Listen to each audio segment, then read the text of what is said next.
Do you ever feel like a translator in your own life? You find yourself explaining the concept of a file server to your younger colleagues in the morning.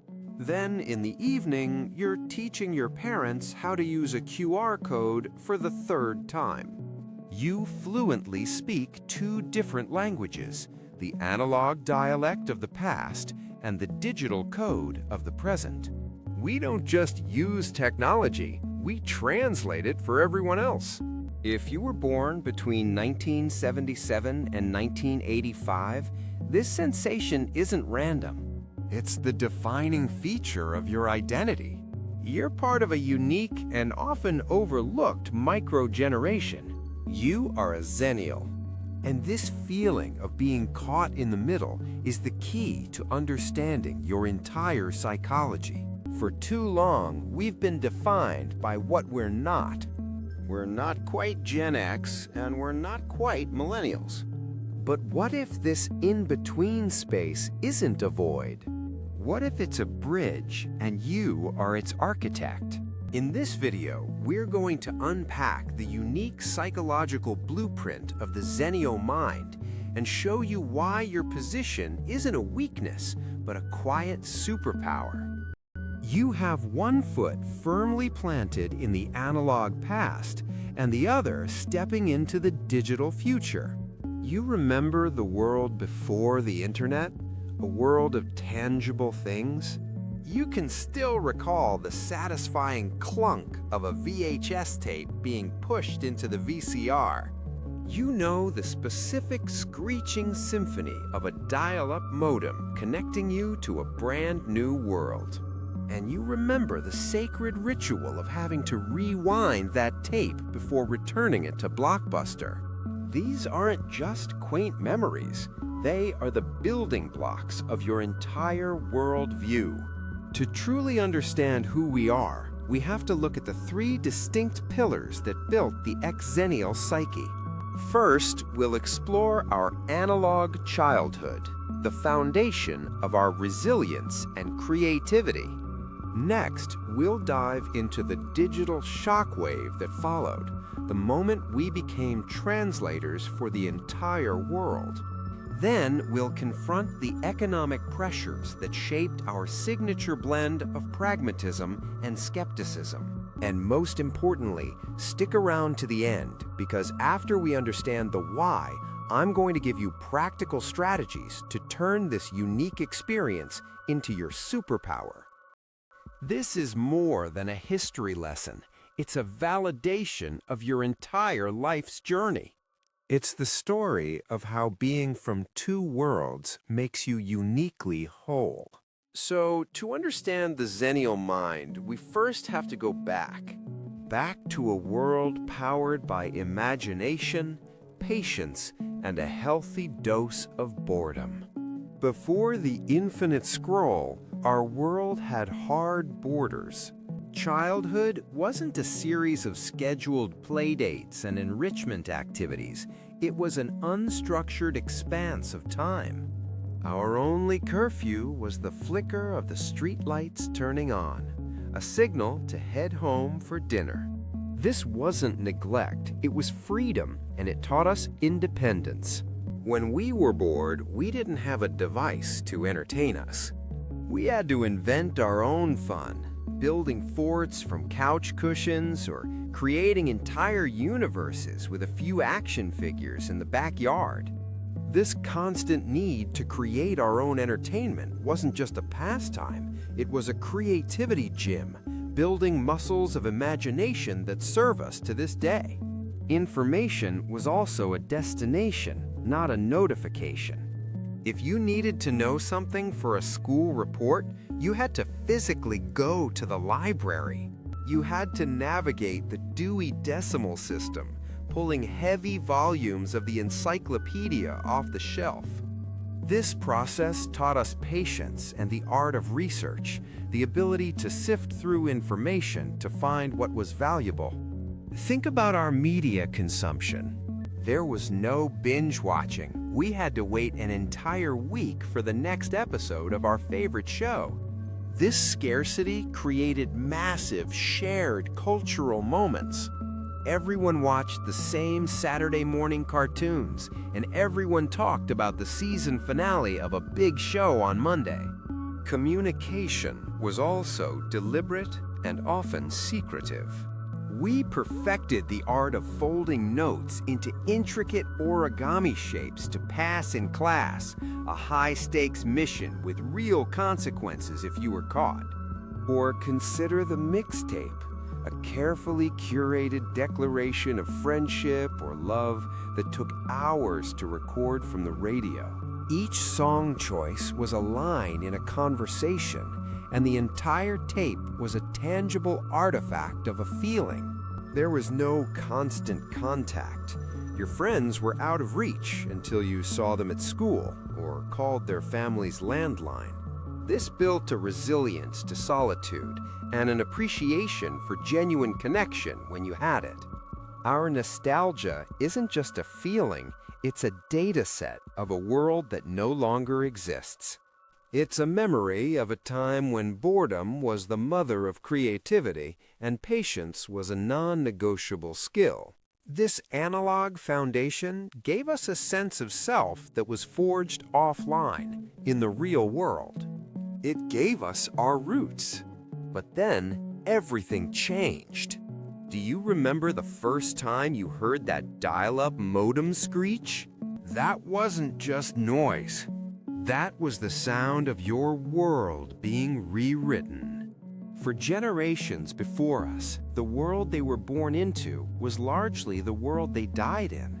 For the generations after us, the digital world was always there, as natural as air.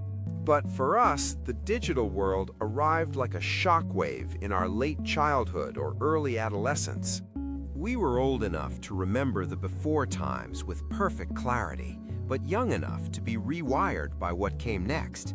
This wasn't just about learning a new tool.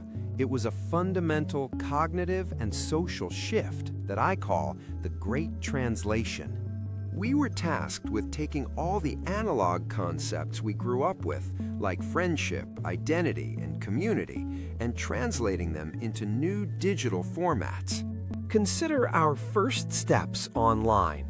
Creating your first email address or AOL screen name was a profound act of identity creation. Suddenly, you had a digital self, separate from your physical one. Early chat programs like AIM and MSN Messenger were a direct translation of passing notes in class. They were private, one-on-one conversations, a digital version of a familiar social structure. But then came the shift to MySpace and early Facebook, which was a completely different paradigm. Suddenly, communication wasn't a private whisper, it was a public broadcast to a curated list of friends. We had to learn a new social grammar, one that millennials would later be born into. This process of adaptation created a healthy skepticism that remains a core Xennial trait. We remember a world without online scams, fake news, and curated influencer lifestyles. We saw the digital world being built, so we're less likely to take it at face value. We saw the Wild West of Napster and LimeWire give way to the polished storefront of iTunes and Spotify. We witnessed the promise of a connected utopia curdle into something far more complex and commercial. This entire experience, this constant translation and adaptation, has made us something remarkable. It's led to a state I call generational bilingualism. You are fluent in the nonverbal, face-to-face cues of the analog world, but you're also fluent in the memes, acronyms, and shifting etiquette of the digital world. This is why you are the natural bridge in your office and your family. You're not generationally lost, you're generationally bilingual. It's a unique cognitive flexibility that no other generation possesses in quite the same way. You aren't stuck between two worlds. You are the master of both.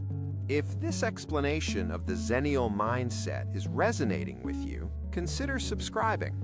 We release new videos every week exploring the psychology behind the generations and how we can all understand each other better. But this digital rewiring didn't happen in a vacuum. It happened against a backdrop of profound economic uncertainty that would forge the final piece of our psychology, a deep-seated, pragmatic realism. Our parents, the baby boomers, were raised on a promise of linear progress. Work hard, stay loyal to a company, and you'll be rewarded with a pension and a comfortable retirement. We came of age just as that promise was breaking apart. Many of us entered the workforce in the shadow of two major economic earthquakes, the dot-com bust of the early 2000s and the global financial crisis of 2008. We watched the tech bubble, which seemed like the future, burst spectacularly. Just as we were finding our footing, the 2008 crisis pulled the rug out from under the entire global economy. This wasn't just a bad job market, it was a psychological lesson. The lesson was that the systems we were told to trust were fragile and unpredictable. Adding to this was the great shift in retirement. We were the first generation for whom the defined benefit pension was a relic of the past.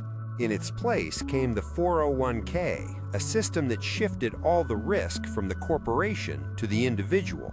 Suddenly, our financial future was not a guarantee, but a game of stock market roulette we were forced to play. This fostered a sense of radical self-reliance. We learned early on that if we wanted security, we had to build it ourselves, because no one was going to give it to us. This economic gauntlet shaped our relationship with work and money profoundly. It explains our signature blend of cynical humor and pragmatic action. Gen X, our older siblings, expected the system to fail and met it with apathy. Millennials, our younger siblings, initially expected the system to work and were shocked when it didn't. We were the first to be taught to expect nothing and build it ourselves anyway. This isn't pessimism, it's realism, earned through experience. It's the cautious optimism of someone who has seen the blueprints and knows the foundation is cracked, but still believes they can build something sturdy on top of it. It's no wonder so many of us feel a deep sense of cynicism. But how does this unique blend of traits make us different from those who came just before and just after? So we've established our analog roots and our digital rewiring. This combination places us in a fascinating and sometimes frustrating no man's land between two massive generations. Let's be clear, the Xennial label is a spectrum, not a monolith. Someone born in 1978 had a much more analog-heavy youth than someone born in 1984, who likely had a computer in their home much earlier. But across that spectrum, there's a shared experience of translation. Let's look at our neighbors, Generation X. They are the masters of ironic detachment, the original slackers who saw societal decay and responded with a shrug and a great grunge soundtrack. Their cynicism was a defensive posture. We inherited some of that cynicism, but ours is different. It's not detached, it's a pragmatic optimism. We saw the problems, but also saw the new digital tools and thought, maybe we can fix some of this. Now, let's look the other way, at the millennials. They are the digital natives, raised with a native fluency in technology and a belief in collaborative, world-changing endeavors. Their optimism was often a default setting, born from a world of infinite connection. Our optimism isn't a default, it's an earned realism. We embrace the digital tools, but with the cautious eye of someone who remembers life without them. So where does that leave us? It leaves us as the indispensable translators. Picture a Xennial manager in a meeting. She explains the cultural significance of a new TikTok meme to her boomer boss to get buy-in for a marketing campaign. Then, 5 minutes later, she's patiently explaining the concept of a shared network drive to her Gen Z intern who has only ever known the cloud. That's our life. This constant code switching is exhausting, but it's also our unique value. So the feeling of not fitting in isn't a sign that you're lost. It's the natural state of being a bridge. So now that we understand why you feel this way, the most important question is, what do you do with it? This isn't just a label, it's a toolkit. Here are 3 concrete strategies to leverage your Xennial superpower. First, embrace your role as the corporate translator. Your ability to understand both the top-down communication style of older leadership and the collaborative, meme-filled language of younger employees is invaluable. Position yourself as the person who can bridge these gaps, and you will become indispensable.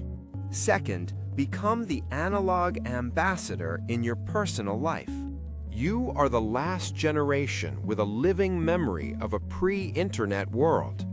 Intentionally pass down the values of that world, such as deep focus, the joy of boredom, and the importance of face-to-face connection to your children or younger friends. Teach them how to play a board game, take them on a hike without phones, or show them how to write a letter. Third, practice being a digital minimalist. Your innate skepticism of technology is a strength, not a sign of being old-fashioned. Use it to consciously build healthier boundaries with your devices. Because you remember life without the infinite scroll, you are uniquely equipped to decide how much of it you actually want in your life. You don't have to be a Luddite or an influencer. You can find the balance that works for you. These aren't just tips. They are ways to consciously inhabit your Xennial identity with purpose and power. Let's bring it all together. For your entire life, you may have felt slightly out of sync, a record playing at the wrong speed. Today, we've seen that this feeling is not a flaw in the record, it is the song itself. Your analog childhood gave you resilience and a rich inner world. Your digital adulthood gave you unprecedented adaptability and fluency. And the economic challenges you faced gave you a pragmatic realism that is desperately needed today. Being a Xennial is not about being caught between two worlds. It is about being the only generation fluent in both. You are not generationally homeless. You are the home that connects the past to the future. We were the last generation to be raised by boredom and the first to be rewired by the web. You are the keepers of the before times and the architects of the now. Own it. If this video made you feel seen, do us a favor and hit that subscribe button to join our community. We're building a place where we can all make sense of these complex generational identities together. Thank you for watching.